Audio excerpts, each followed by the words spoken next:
Selamat malam pemirsa, Indonesia akan segera mempunyai pemimpin baru. Prabowo Subianto dan Gibran Raka Buming Raka akan segera memimpin lebih dari 275 juta rakyat Indonesia. Dan langkah set sowan pun sudah dilakukan oleh Prabowo dengan bertemu Ketua Umum Nasdem Surya Paloh dan juga Ketua Umum PKB Muhaimin Iskandar. Padahal waktu pelantikan masih 5 bulan lagi, elit parpol sedikit demi sedikit bicara jatah kursi menteri. Jika semua bergandengan tangan, siapa yang nanti akan menjadi oposisi, menjadi check and balances untuk pemerintahan? Bersama saya Anisha Dasuki. Dan saya Aryo Ardi. Inilah interupsi koalisi demi rakyat atau kursi menteri.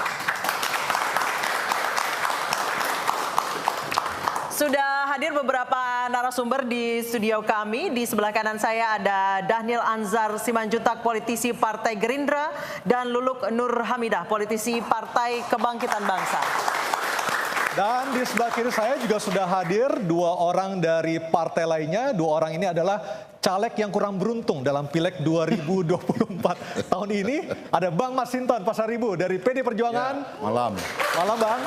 Dan Ibu Dahlia Umar dari P3. Selamat malam. Mbak Dahlia, apa kabar? Sebelum kita mulai interupsi pada malam hari ini akan saya jelaskan sedikit aturan main di program interupsi ini. Silakan adu gagasan, bapak-bapak, ibu-ibu. Silakan. Interupsi. Oke, silakan. Ada interupsi rupanya. Oke, silakan. Mentang-mentang saya ngopi nggak dikenal. Langsung saja kami perkenalkan budayawan Sujiwo Tejo. Karena ini koalisi loh. Mbak, koalisi untuk rakyat apa jatah kursi menteri, Mbak? Loh, ini koalisi kalau antara gula dan kopi. air aja, ini nggak jadi kopi. Disebut kopi karena ada air. Oh, jadi mereka berkoalisi ya? Berkoalisi disebut kopi, bukan kopi aja, ada air. Jadi bukan pemenang aja, harus ada partai yang di luar, baru disebut negara. Cocok. Ya, tapi Baik. Mbah Tejo yang dapat itu. Iya, ada Oke. nanti. Teman-teman tolong ya nanti minta kopi Kopi Bang Dhanil ya. Oke. Hati-hati kalau ngomong, itu Menko loh. Daniel, Menko Polhukam. Benar, Pak Daniel benar. Kalau Mbah Tejo yang ngomong belum tentu benar. Masya Allah. Oke, sebelum kita... Kecuali Pak Prabowo yang ngomong. Oke, baik. Sebelum kita mulai dialog pada hari ini, sejak 14 Februari ini politik di Indonesia sudah semakin cair, semakin fleksibel. Yang tadinya bergabung keluar, bergabung lagi. Dan seperti apa jalannya atau cairnya politik Indonesia sejak 14 Februari 2024, kita saksikan dalam tayangan berikut ini. Merdeka!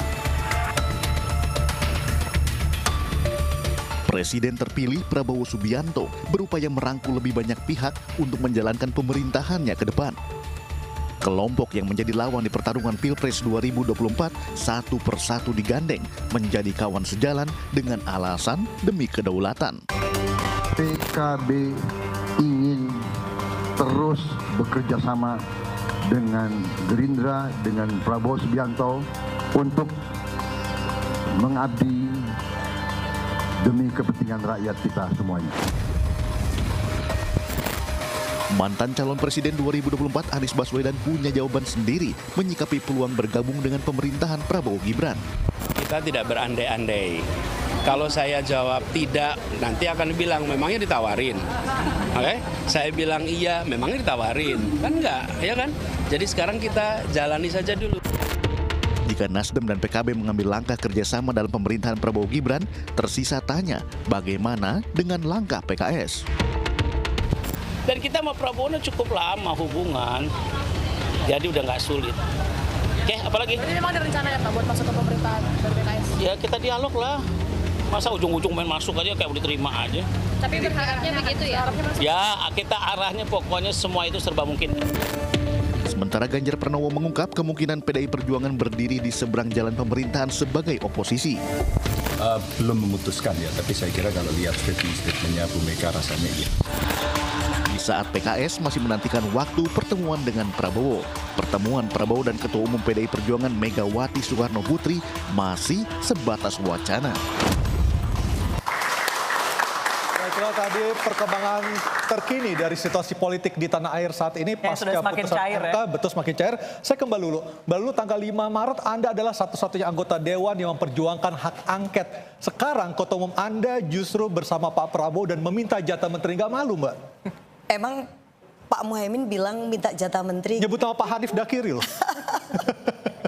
Yang pasti Caimin sampai detik terakhir ya tetap berharap bahwa angket itu tetap diajukan karena memang kita sama-sama punya kepentingan untuk memperkuat demokrasi dan bagaimana Indonesia bisa dibangun lebih baik lagi ke depan. Tapi gimana caranya menjelaskan kepada pemilih, kepada konstituen Anda, di satu sisi Anda mengkritik pemilu, mengkritik pemerintah, tapi di sisi lain Anda justru mendukung eksistensi dari pemenang pemilu ini sendiri? Ya, saya kira kita perlu mengedepankan cara berpikir yang agak sedikit berbeda ya. Ketika Pak Prabowo hadir di kantor DPP PKB, coba yang kita lihat apa? Caimin menyerahkan agenda perubahan. Ketika Pak Prabowo menerima, bukan menolak loh ya. Begitu kan Mas Dali, ya diterima lah paling tidak bahwa apa yang disampaikan oleh Caimin itu kemudian diterima, itu artinya bahwa beliau melihat agenda perubahan itu merupakan agenda yang penting sebenarnya juga untuk Indonesia. Itu satu hal. Dan yang kedua, kalau menurut saya, kalau kemudian agenda perubahan ini kemudian juga bisa diterima oleh Pak Prabowo dan itu artinya baik untuk Indonesia, maka kita juga punya kesempatan untuk menagih satu saat. Nah, tapi Mbak Lulu, Bang Daniel ini kan PKB ini dari tadinya bergandengan tangan sama Pak Prabowo, terus misah, terus bergabung lagi. Pak Prabowo itu segitu legowonya atau memang cari apa gitu, Bu? Koalisinya nambah gemuk, yang tadinya montok jadi gemuk. Pak Prabowo kan tipologinya ya baik-baik saja dengan mantan kekasih kita. Lebih muda balik gitu ya. SLBK ya. Dan itu kan biasa saja. Artinya dalam tadinya PKB itu bersama dengan kita, dekat gitu. Kalau dianalogikan jadi pacarnya Gerindra, namun kemudian PKB digoda oleh Nasdem. Kemudian akhirnya meninggalkan Pak Prabowo, kemudian di tengah jalan, oh ya ternyata lebih asik dengan Pak Prabowo, kembali lagi ke Pak Prabowo. Pak Prabowo orangnya kan sangat terbuka. Jadi dulu sempat perubahan, sekarang balikan ya Bu Lulu ya? Tapi kayaknya ceritanya nggak gitu deh. Jadi itu hal yang biasa. Dan ya, dalam... Jadi kalau gini, kalau mantan itu memang selalu punya versi yang berbeda ya kan? Tetapi ada yang selingkuh. Siapa yang selingkuh? Karena nggak sabar karena kan tak ada kepastian. Karena tidak ada kepastian. Karena PKB nggak sabar, kemudian ya sudah sekarang kembali lagi. Ya nggak apa-apa, memang harus begitu. Ngomong-ngomong soal balikan, saya ke Bang Masinton. Bang Masinton, Megapro mau balikan apa gimana? Kalau kita kan sama Pak Prabowo itu ya pernah pasangan. Iya, 2009. Mega dan Pak Prabowo. Jadi dalam relasi itu no problem. Tidak ada hambatan dalam relasi antara tapi katanya Bu Mega sama hambatannya Pak itu Pak Jokowi. Apa? Selama Pak Jokowi masih mesra sama Pak Prabowo, Bu Mega akan masuk. Kita kan kalau sama itu tutup buku kita. Ini langsung gaspol. Kalau kita, siapa tadi yang disebut?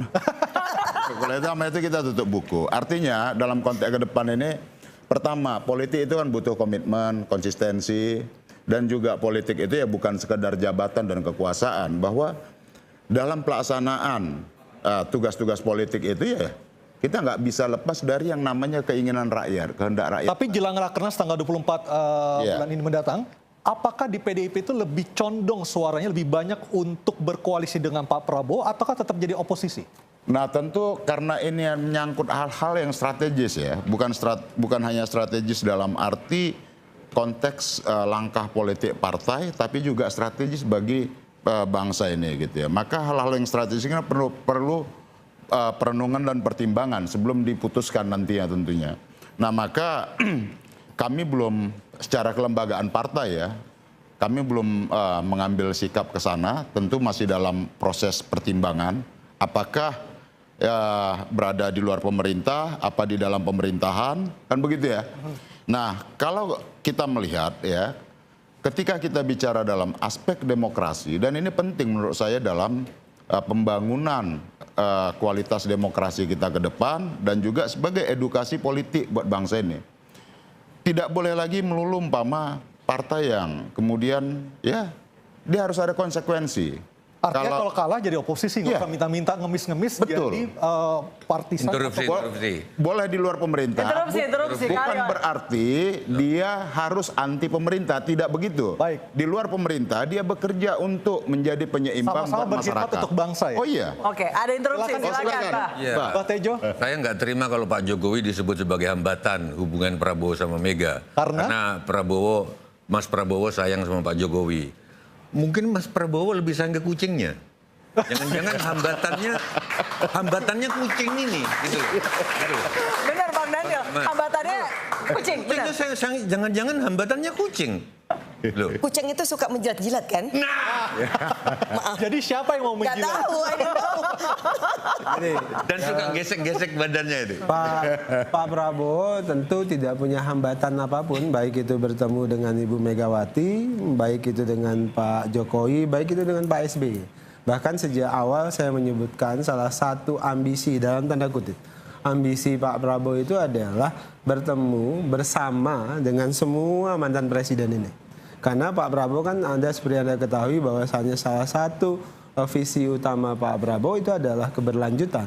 Dan keberlanjutan yang dimaksud adalah bukan hanya sekedar keberlanjutan kepemimpinan dan legasi atau warisan Pak Jokowi, tapi juga Pak SBY, tapi juga Bu Megawati. Jadi kepemimpinan baik dari beliau-beliau itu harus dilanjutkan. Nah, dalam konteks itulah beliau bertiga masih ada, maka Pak Prabowo merasa perlu mendengarkan semua masukan dari tiga mantan presiden kita. Karena Pak Prabowo ingin memberikan teladan bahwasannya kita bisa berbeda dalam sikap politik, tapi kemudian dalam hal yang fundamental, masalah-masalah kebangsaan, beliau yang mantan presiden ini itu bisa memberikan saran. Baik, kita dengarkan dulu dari P3 ya. Mbak Lia, ini P3 udah lama nggak kedengeran suaranya. Masih nunggu. Masih nunggu hasil MK. Masih nunggu hasil Sudah MK. punya nawa itu, punya niat untuk bergabung juga dengan Pak Prabowo? Kami sangat fokus untuk bagaimana memenangkan sengketa di MK sehingga nanti di parlemen lolos ke Senayan. Karena tanpa lolosnya P3 di Senayan maka tidak ada artinya kita menggambarkan agenda-agenda yang atau langkah-langkah P3 ke depan. Tetapi pada prinsipnya ketika sekarang kami dihadapi pada kemungkinan-kemungkinan apakah menjadi bagian dari pemerintahan atau tidak.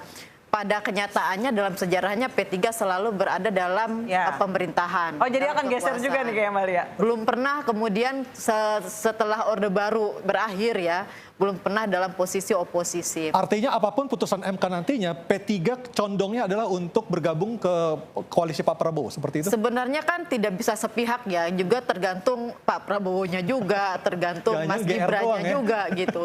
Jadi kami pada prinsipnya sekarang pilihan-pilihan itu menjadi pertimbangan-pertimbangan, tetapi yang dipikirkan harus kemaslahatannya itu apa yang didapatkan kalau kita ada dalam posisi misalnya beroposisi atau ada dalam pemerintahan. Karena banyak sekali agenda-agenda pembangunan yang sebenarnya sangat penting dan P3 ingin punya peran di situ. Dan tradisinya selalu dia punya peran di situ gitu. Dan kami bisa menunjukkan banyak prestasi-prestasi. Ini kalau handphone sinyalnya 5. Iya. yang sudah dihasilkan oleh P3 dalam pemerintahan. Tapi harus tanya dulu ke Gerindranya apakah cintanya P3 ini bertepuk sebelah tangan atau tidak. Kita akan bahas usai jeda, tetap di Interupsi.